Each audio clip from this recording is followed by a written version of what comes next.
OK，可以吗 ？OK, so today is our last lecture. OK, the next week is going to be the final exam, and the week and the week after next is going to be your term project presentation. OK, just want you guys to be aware of that. And well, not too many students showed up, okay, but that's fine. Okay, so we talked about the autoencoder last week, right? So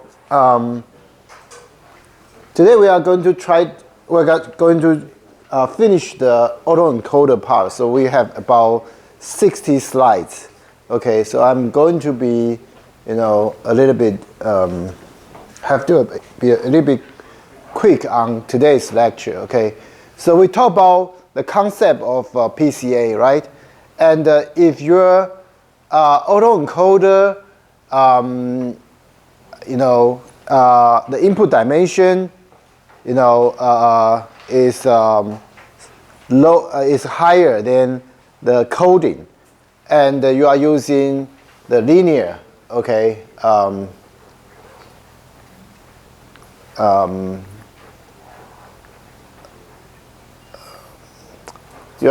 It's going to be something like if the input is 3-dimension and the coding is 2-dimension, okay, and you are using MSE as your,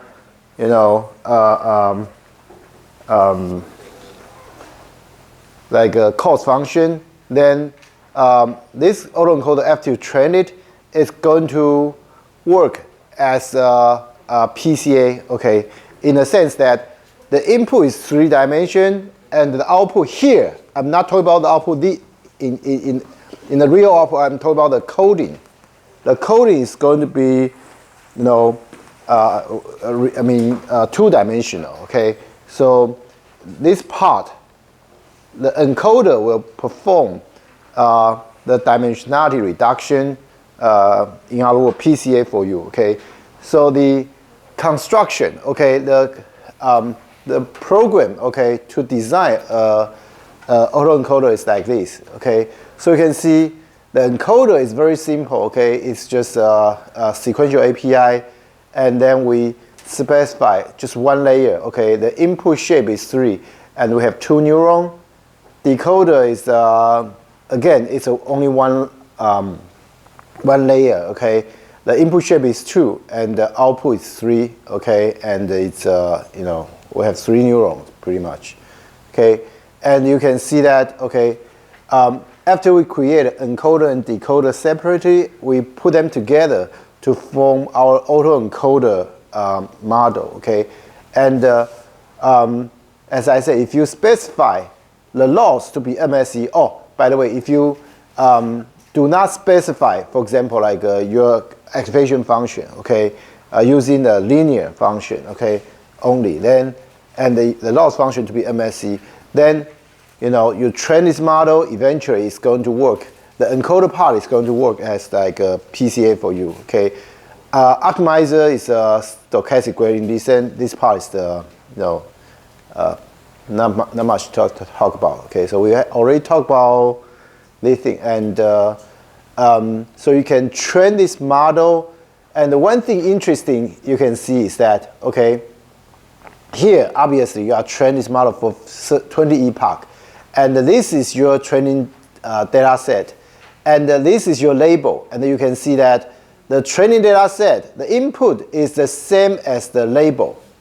Okay, remember, in the autoencoder, we want to make sure the input is, the output is as close as the input, right? So that is why, okay, well, we use the input as our label, okay? So once we finish training, okay, we can use the encoder, as I said, as a PCA, okay? We feed in the X-trend, okay, which is a 3-dimensional data set, and we use the predict from the encoder to produce the codings.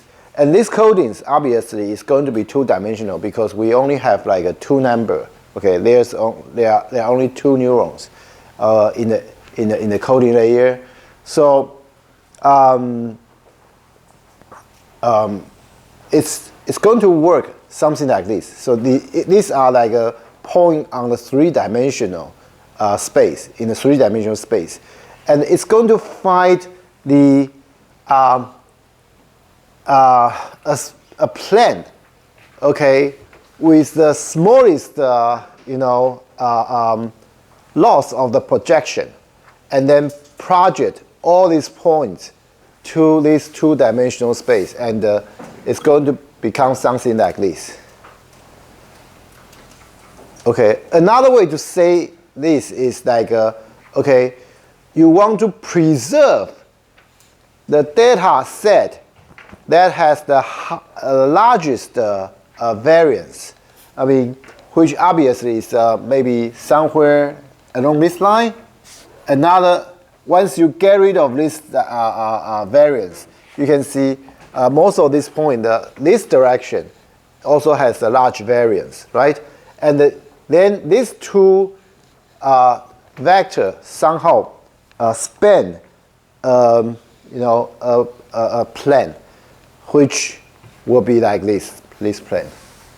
And then you use this plane and have all these points project to this plane, and it's going to be something like this. Okay, that's the basic concept of the PCA. And obviously, okay, the autoencoder is just like a self-supervised learning, okay, or unsupervised learning, because you don't need to label the data set. I mean, basically the output, label is just the input, okay? So this is obviously a desired property, because like we can make use of this, in several applications, as I will talk about this today, okay? So just like other neural network, okay, autoencoder can have multiple hidden layers, because the previous one we talked about, okay, we only have one layer for the encoder and one layer for the decoder, but this is not necessarily the case, okay? We could have a stacked autoencoder, okay? When I say stacked autoencoder, I'm talking about like the autoencoder that has like multiple layers in the encoder as well as the decoder, okay? And remember that, okay, a stacked autoencoder normally looks like a sandwich in the sense that it is symmetrical, okay? It is symmetrical with respect to the coding layer. Okay, let me show you an example. Like this. Because the input layer, the size of the input layer has to be the same as the size of output layer, right? Because obviously you need to reconstruct the input, right, in the output layer. So the dimension of the output layer has to be the same as the input layer. This goes without saying, right? But the stacked autoencoder actually goes like much more beyond that. Okay, you can see that. Okay, this hidden layer 1 has the same shape of the hidden layer 3. Okay, and hidden layer 2 in this particular example happen to be the coding. Okay, and you can see this architecture pretty much is symmetrical with respect to this coding layer, right? So this is not just an example. Okay, any stacked autoencoder look like this. Okay, so, but of course, like different layer may have different number of neurons. That's obviously, not fixed.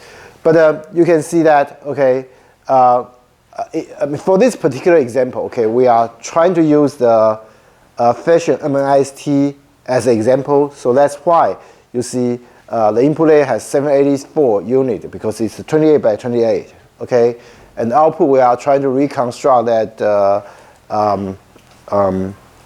facial MIST, small picture. So it's also like 28 by 28. Okay, and the internal part. Okay,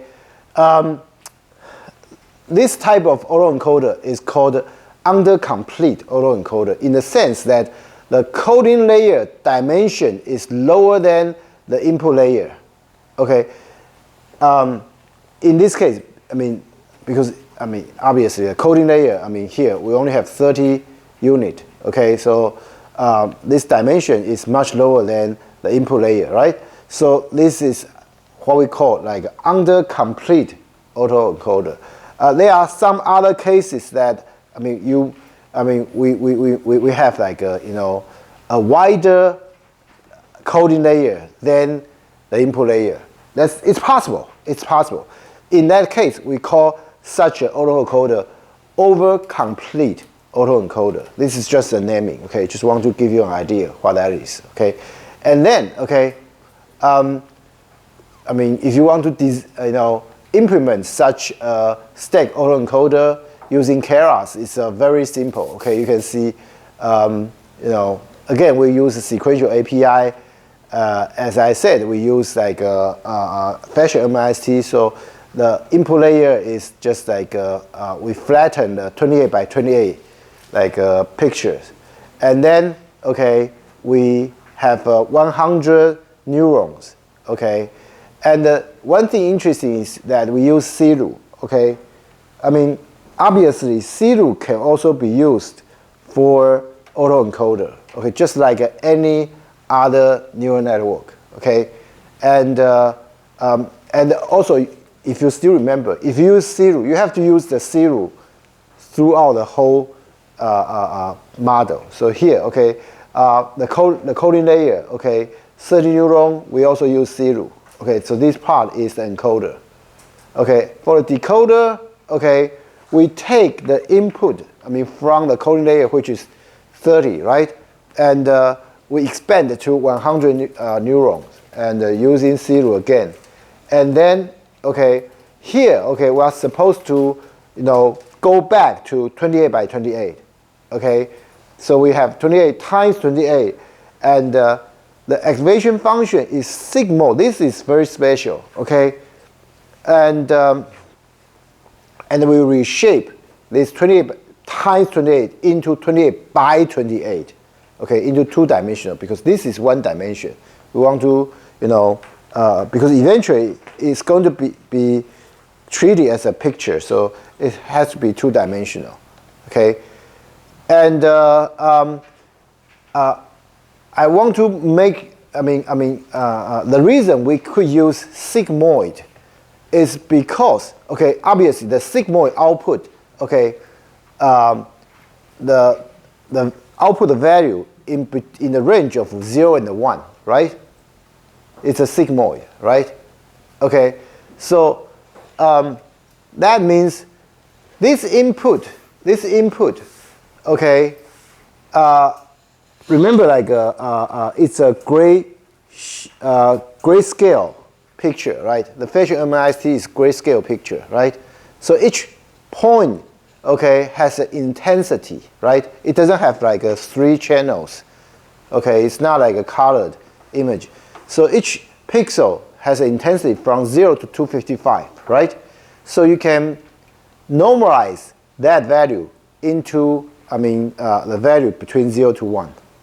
Okay, so you first has to normalize that into, each pixel has to be normalized into the range between 0 and 1 before you feed it into this autoencoder, okay?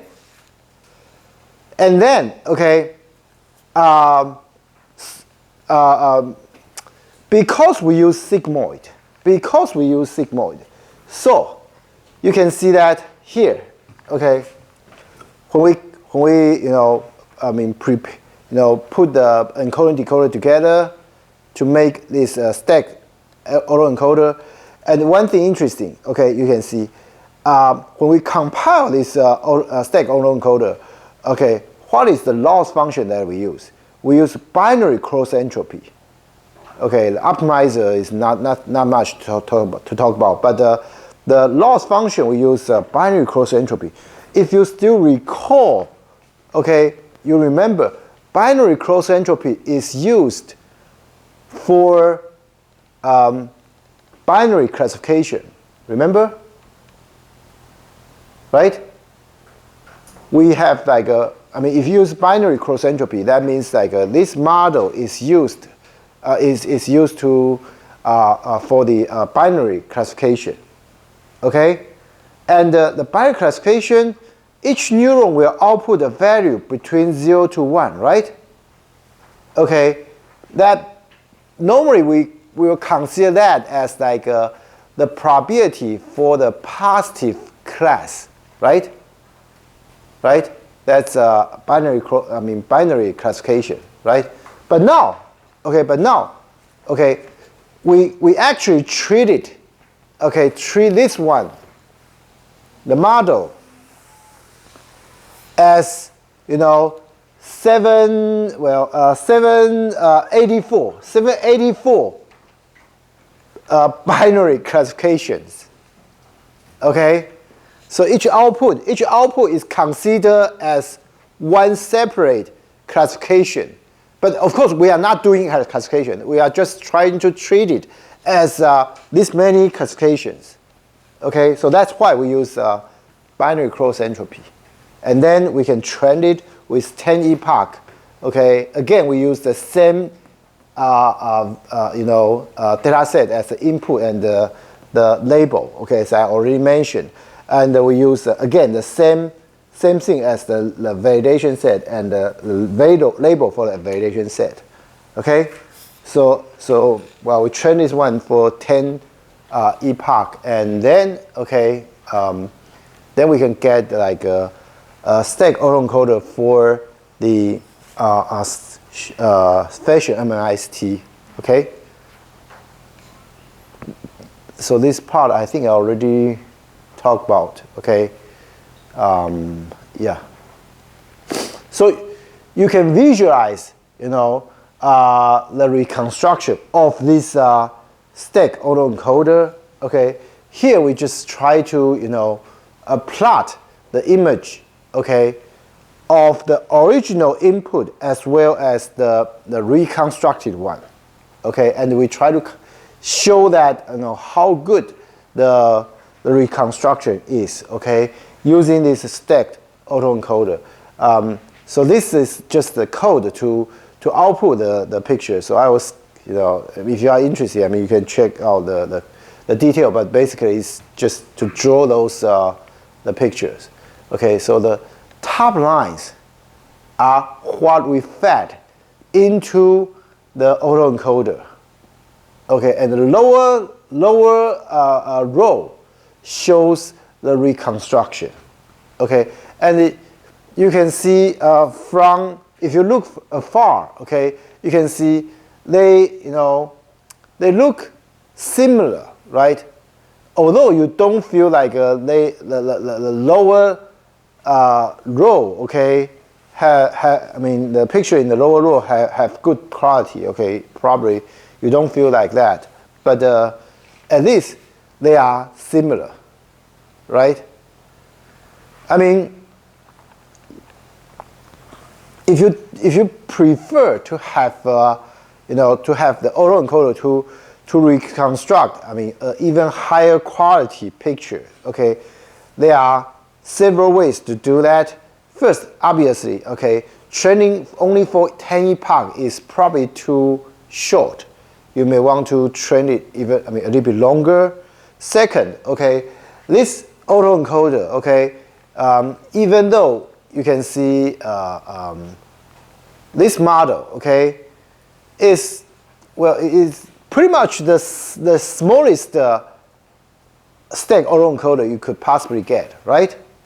Okay, we only have like not including the coding layer, we have only 2 layers for the encoder and another 2 layers for the decoder. Okay, if you want the autoencoder to be able to reconstruct whatever input better, okay, one way to do it is to increase the complexity of the model, just like any neural network. Okay, if you want the neural network to be able to do more sophisticated work, okay, you may want to consider increase the complexity of the model. Same thing goes for the autoencoder. This one is a pretty simple model, okay. If you talk about like a stack autoencoder, okay, so obviously it doesn't perform that well, okay. That's another issue, okay. You can see, for example, like if you really look at this reconstructed T-shirt, you will feel like okay, the length of the two sleeves seem to be a little bit different, right? This part is longer than this one, right? Okay, so yeah, but you get the idea, okay? So this reconstruction, this is a reconstruction of the input, okay?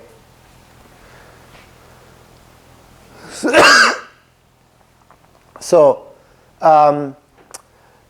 as I said, if you make the autoencoder to more powerful, it is able to better reconstruct the input. But you also need to be careful not to make autoencoder too powerful, because if you make the autoencoder too powerful, it will manage to make perfect reconstruction without having learned any useful patterns in the data. Okay, so because the reason we construct the autoencoder is really not to reconstruct the input, right? Think about this. Okay, here, I show you, this is a reconstruction of the input. Yes, this is just to show you an idea, okay, of this autoencoder. But I just show you a concept. But in reality, I will not use this as an application, right? Because, well, if I want to reconstruct input, why do I need to do that? I already have the input, right? I can just use the input directly, right? Why do I need to reconstruct the input when you already have the input, right?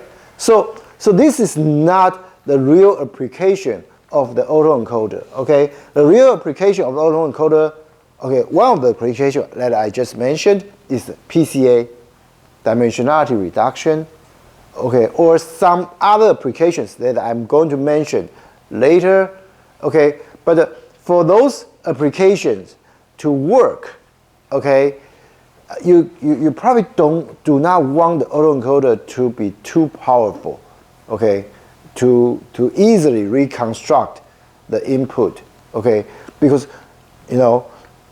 just like now, if I give you a list of a number, remember I gave you an example, right? A list of numbers. If those numbers, if I tell you, you can only use very simple rules to memorize those the sequence of numbers, then you have to, you are forced to find a better way to represent those numbers, right? Because you only have a very small space to represent those numbers. But if I tell you, I don't care how much space you use, then when you see this list of numbers, you just copy them, right? You don't learn anything, right? If I do not, kind of like, enforce certain restrictions, then through this reconstruction, the model is not going to learn anything, any pattern, So this is, but it's a pattern that the autoencoder picked up that is going to be useful in the real application,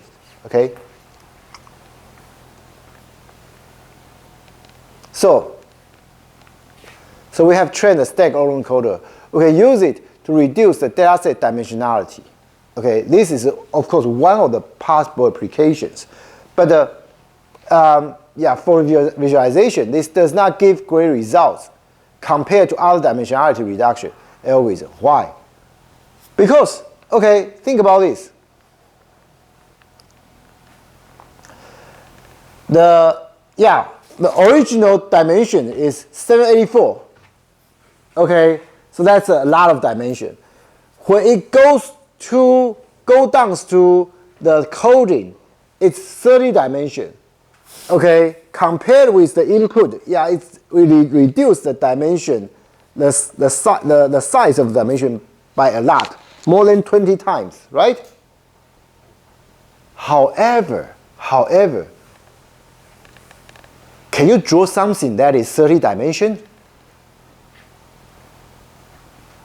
Or can you visualize anything that is higher than 3 dimension? Probably not, right? Probably not. So you say, oh, then that's easy. We just, we just put this coding to 3 dimension.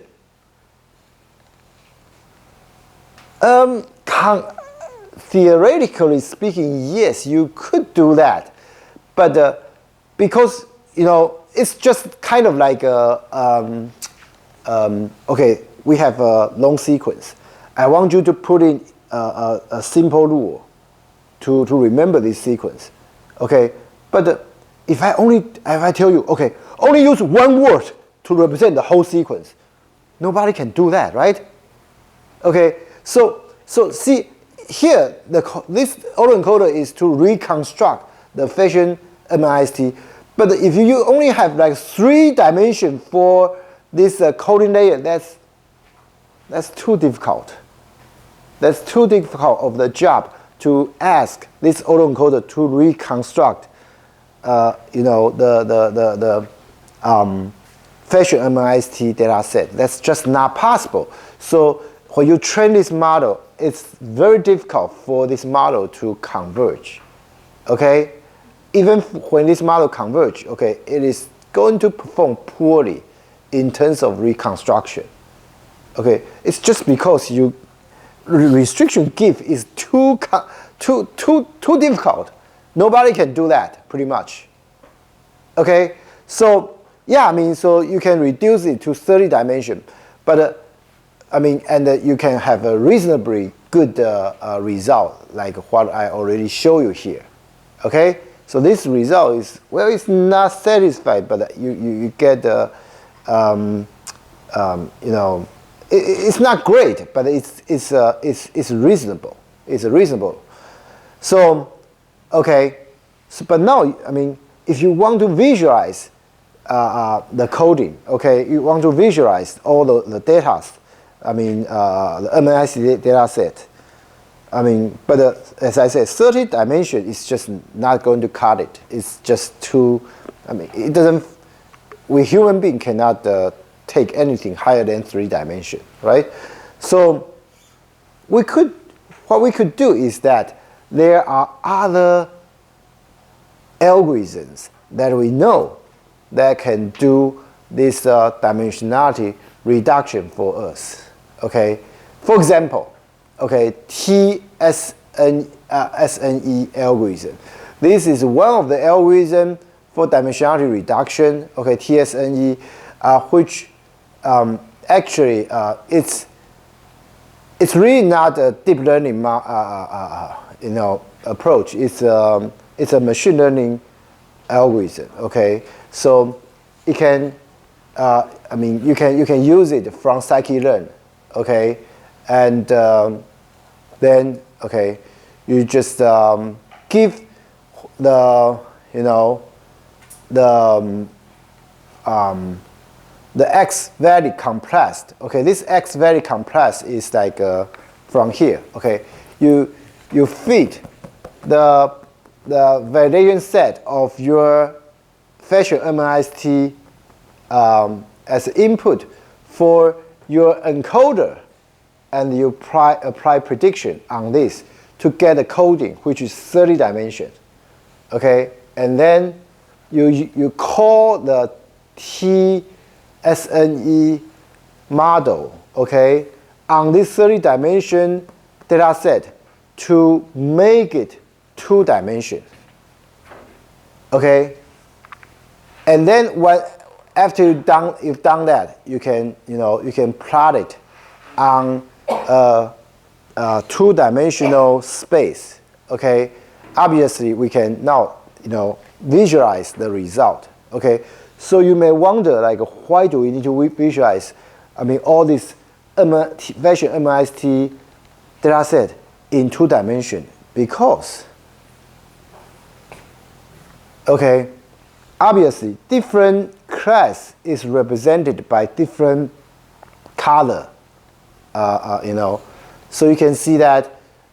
I mean, remember we have 10 different classes, right? Fashion MIST, we have 10 different classes, and you will see that, you know, the data set with the same class, okay, I mean, each data, for example, all these T-shirts, okay, the blue points, they tend to cluster together. Okay, the same can be said for the pants, but actually we have 2 different pants. Okay, but doesn't matter. Okay, for these pants, as long as they are close, okay, they fall in the same cluster. These are the shoes, and you can see that one thing interesting is that, okay, this is shoes, this is boots, and well, I think they are these 2 are shoes. Sorry, are boots. These 2 are boots. I mean, they are represented by light blue. Okay, this is shoes, which are represented by the color brown color, and the high heel obviously belong to a different class, and you can see all these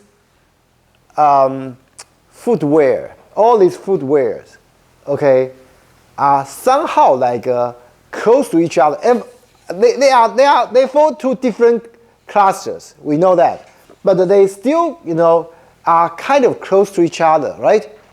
Why? Because they look similar. Okay, they look similar. They have certain elements that make them look similar, right? So you can see that, okay, these 2-dimensional plots actually allowed us to see the logical relationships between different instances, okay, in the fashion MIST. Okay, how close, how similar 2 instances are. Okay, you can use this this visualization, I mean, result to observe it. Okay.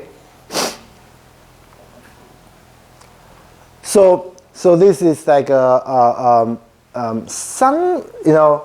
So you can see so far we have demonstrated 2 applications.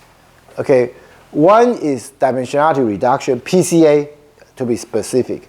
Another one, well, it's also dimensionality reduction, but we use it for visualization of the data set, right? Okay, but they pretty much both fall into the category of the dimensionality reduction. Okay, so now let's look at another application of the stacked autoencoder. Okay, so if you are tackling a complex supervised task, but you do not have a lot of labeled training data, okay, one solution is to find neural network that performs similar tasks, reuse its lower layer. Okay, transfer learning, we know that, right? So this is something we could do, okay, if you don't have a lot of labeled data. However, if you know, if you cannot find a model that, you know, that performs similar tasks, what do we do? If you have a large data set, but most of it is unlabeled, so you already have data set, but and only a limited amount is labeled. So you can first train a stack autoencoder using all the data. Okay, then reuse the lower layer to create neural network for your actual task, and train it using the labeled data. Okay, like something like this. Okay, you can use all the data that you have to train this autoencoder. Okay, and when you train this autoencoder, obviously the input and the output, the label will be just the input, right? Because this is the autoencoder, right? And when you train such an autoencoder, okay, this part, the encoder will compress the information into coding, right? Okay, so this part, okay, after you train this autoencoder, this part, the encoder part, is a good feature detector. Okay, so you can copy the weights to here. Okay, and then okay, you can add like maybe one more layer, as output layer, and use the limited amount of training data set to train this model. Kind of just like transfer learning. Okay, this is kind of just like transfer learning. So this is called unsupervised pretraining, okay, using autoencoder. So we talk about unsupervised pretraining in chapter 11, if I remember correctly. Yeah, but at that time, you know, I couldn't talk a lot about how to do that. It's just because we haven't, you know, really talked about the concept of autoencoder. But once now if you understand the concept of autoencoder, you know, this part will become much more easier to talk about. Okay. And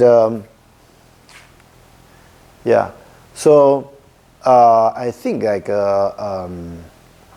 this part is not much to talk about. Okay,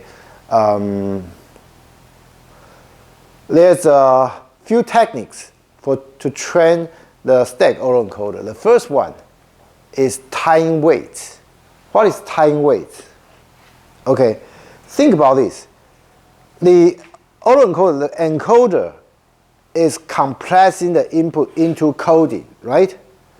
And decoder is decompressing the coding back to the input, to as close as the input as possible, right? So these two parts kind of function exactly opposite, right? Okay, because they work exactly opposite, so not only they look symmetrical, the encoder and the decoder look symmetrical. Remember, I just told you that, right? Not only that, okay, you can actually tie the weights together. Something like this, okay,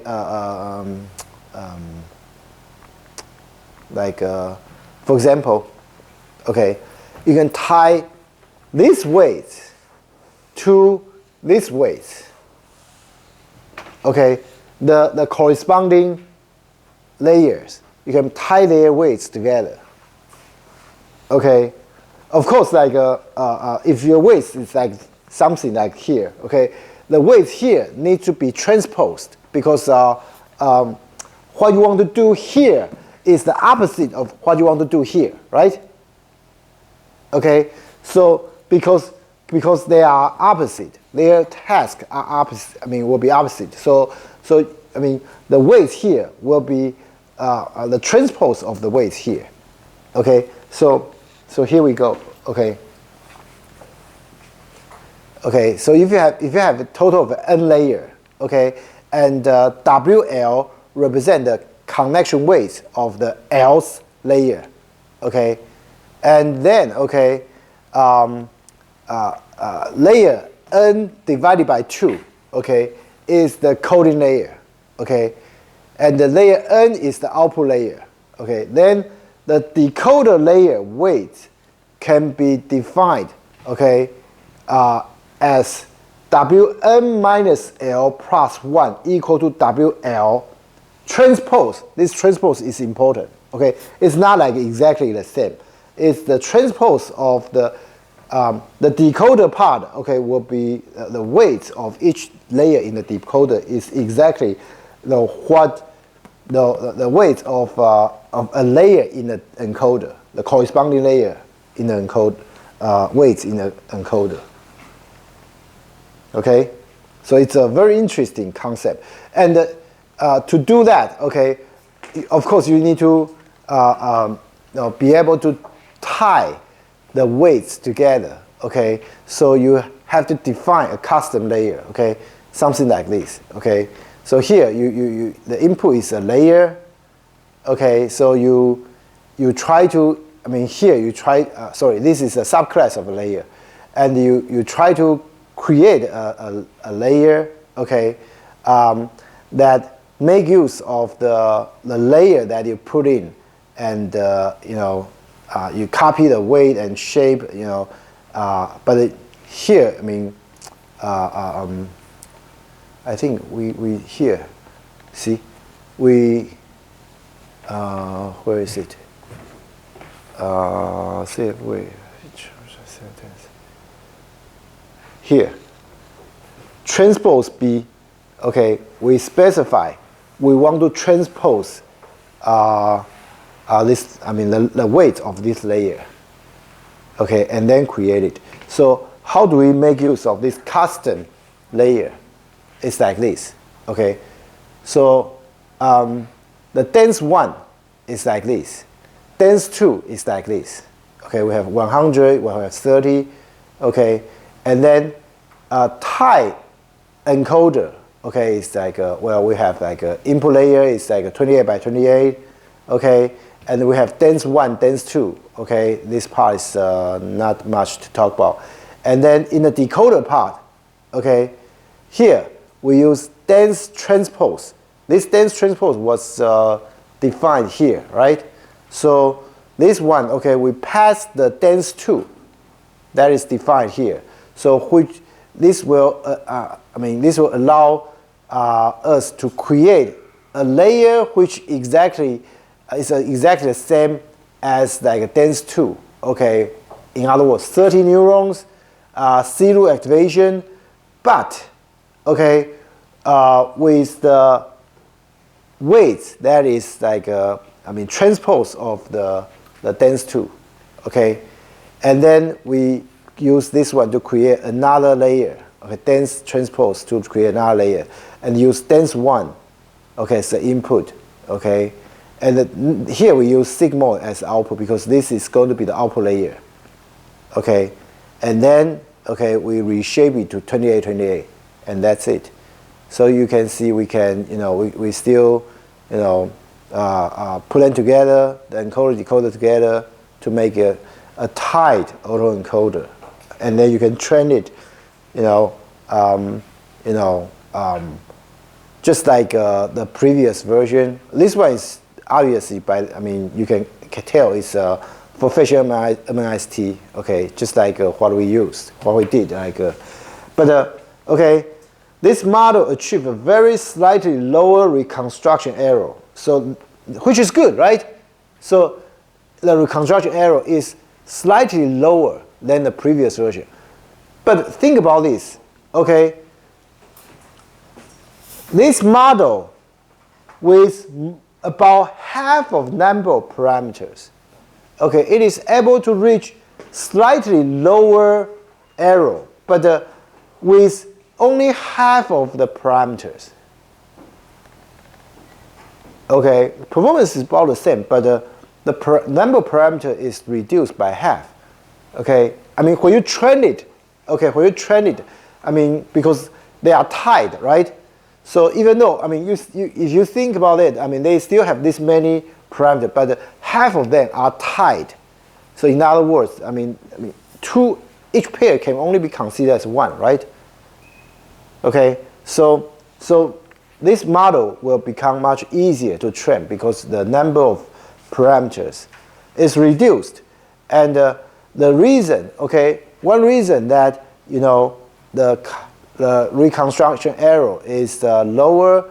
One possible reason is that because it has a lower number of parameters, which will make it less likely to overfit the training data. Okay.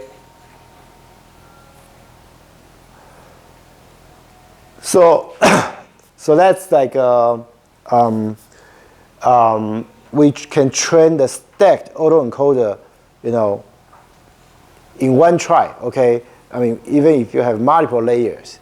Okay, but we can actually train, you know, one additional layer in autoencoder each time.